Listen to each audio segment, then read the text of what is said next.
আমি গবেষণা করছি আধ্যাত্মিক বিজ্ঞান আর অরা এই বিষয়ে। আমি এক মুসলিম মহিলার ব্রেস্ট ক্যান্সারের চিকিৎসা করেছিলাম। সেই মহিলার ডান পাশে ব্রেস্ট ক্যান্সার হয়েছিল টাটা হসপিটালে। এরপর তার ক্যান্সার ছড়িয়ে পড়লো বাম পাশে।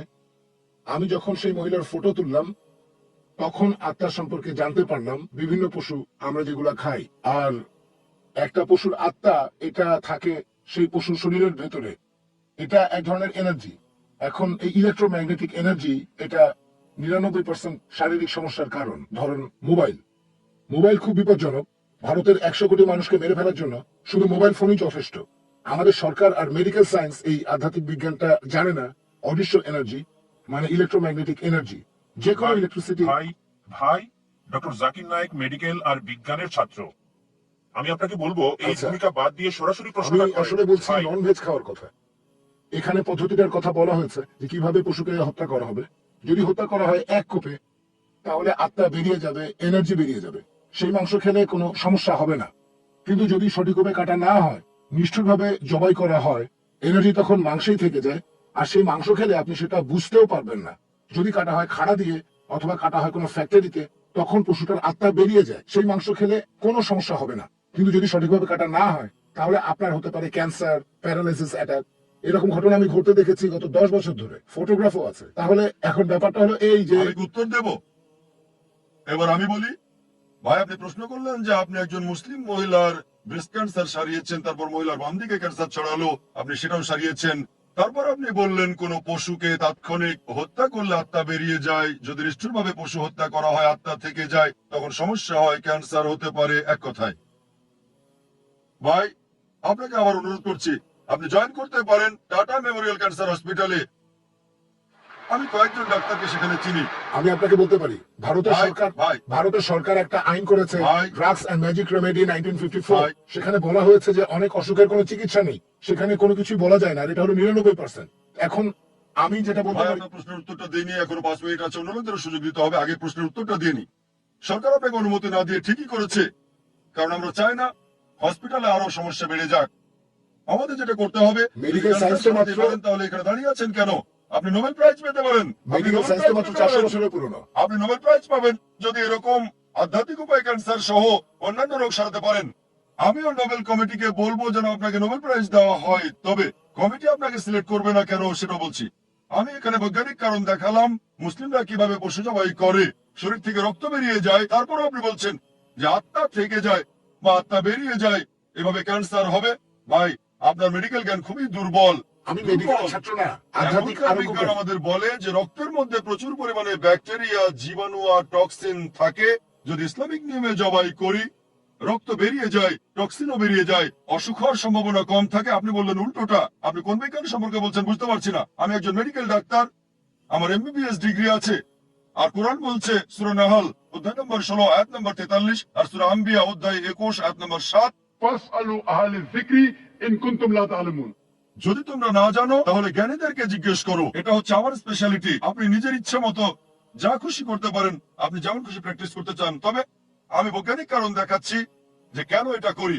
আর সেজন্য ইসলামিক নিয়মে জবাই এটা অনেক ভালো, এটা অনেক বেশি স্বাস্থ্যসম্মত, মাংসও টাটকা থাকবে অনেক সময় ধরে। আশা করি উত্তরটা পেয়েছেন। কোনো বোন?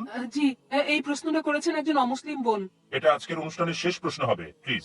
জি, ওর প্রশ্নটা হলো নবী যীশু খ্রিস্ট এবং নবী মোহাম্মদ, এনাদের মধ্যে পার্থক্যটা কি?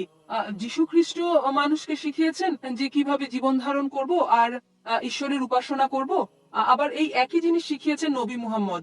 যারা যীশু খ্রিস্টকে মেনে চলে, ওরা কি সঠিক, নাকি ওদের উচিত নবী মুহাম্মদের নির্দেশগুলো মেনে চলা?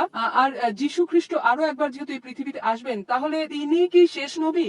বোন খুব সুন্দর প্রশ্ন করেছেন যে নবী যীশু খ্রিস্ট এবং নবী মোহাম্মদ ইনাদের মধ্যে পার্থক্য কি। দুজনেই বলেছেন এক ঈশ্বরের ইবাদত করো, তাহলে পার্থক্য কোথায়? আমরা কাকে মানবো?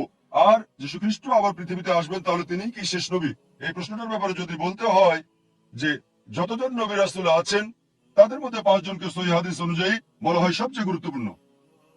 নবী ইব্রাহিম, নবী নূহ আলাইহিস সালাম, নবী মুসা, নবী ঈসা আর নবী মুহাম্মদ সাল্লাল্লাহু আলাইহি সাল্লাম। তাহলে আমরা যীশু খ্রিস্ট ভাই সাল্লাল্লাহু আলাইহি সাল্লামকে আল্লাহর একজন গুরুত্বপূর্ণ নবী বলে বিশ্বাস করি। প্রশ্নের উত্তর দেওয়ার আগে একটা কথা বলে নিই আমি, যে সেই মুসলিম আসলে মুসলিম না যে যীশু খ্রিস্টকে নবী বলে বিশ্বাস করে না। আমরা মানি তিনি ছিলেন আল্লাহ প্রেরিত একজন নবী ও রাসূল। আমরা মানি যে তিনি ছিলেন মসীহ অর্থাৎ খ্রিস্ট। আমরা মানি যে তিনি অলৌকিকভাবে জন্মেছিলেন কোন পুরুষের হস্তক্ষেপ ছাড়াই। এখনকার অনেক আধুনিক খ্রিস্টানই এটা বিশ্বাস করে না। আমরা মানি যে তিনি আল্লাহর অনুমতিতে মৃত মানুষকে জীবন দিয়েছেন। আমরা মানি যে তিনি আল্লাহর অনুমতিতে জন্মান্ধর কুষ্ঠরোগীদের সুস্থ করেছেন। খ্রিস্টান আর মুসলিম আমরা এখানে এক। বলতে পারেন তাহলে পার্থক্যটা কোথায়? আমাদের মধ্যে পার্থক্যটা হচ্ছে যে অনেক খ্রিস্টান তারা বলে যে যীশু খ্রিস্ট নিজেকে ঈশ্বর বলে দাবি করেছেন। আর আপনি যদি বাইবেল পড়েন, গোটা বাইবেলে পরিষ্কার করে বলা এমন একটা অনুচ্ছেদ পাবেন না যেখানে যীশু খ্রিস্ট তার নিজের মুখেই বলেছেন যে আমি ঈশ্বর অথবা আমার উপাসনা করো। যদি কোনো খ্রিস্টান একটা অনুচ্ছেদ দেখাতে পারেন যেখানে স্পষ্ট করে বলা হয়েছে, একেবারে পরিষ্কার করে বলা গোটা বাইবেল থেকে, যেখানে যীশু খ্রিস্ট তার নিজের মুখে বলেছেন যে আমি ঈশ্বর অথবা আমার উপাসনা করো, আমি খ্রিস্টান ধর্ম গ্রহণ করব। সত্যি বলতে বাইবেল পড়লে দেখবেন যীশু খ্রিস্ট তার নিজের মুখে বলেছেন। এটা আছে গসপেল অফ জন অধ্যায় নম্বর 14 অনুচ্ছেদ 28, আমার পিতা আমার চেয়ে মহান। গসপেল অফ জন অধ্যায় নম্বর 10 অনুচ্ছেদ 29, আমার পিতা সবার চেয়ে মহান। গসপেল অফ ম্যাথিউ অধ্যায় নম্বর 12 অনুচ্ছেদ 28, আমি ঈশ্বরের আঙ্গুলের সাহায্যে শয়তানকে তাড়িয়ে দেই। গসপেল অফ লুক অধ্যায় নম্বর 11 অনুচ্ছেদ 20, আমি ঈশ্বরের আত্মার সাহায্যে শয়তানকে তাড়িয়ে দেই। গসপেল অফ জন অধ্যায় নম্বর 5 অনুচ্ছেদ 30, আমি নিজ থেকে কিছু করতে পারি না, আমি যেমন শুনি তেমন বিচার করি, আর আমার বিচার ন্যায্য, কারণ নিজের থেকে কিছু করি না, পিতার ইচ্ছা পূরণ করি।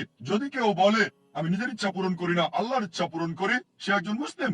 তাহলে যীশু খ্রিস্ট ছিলেন একজন মুসলিম, নিজেকে ঈশ্বর দাবি করেননি।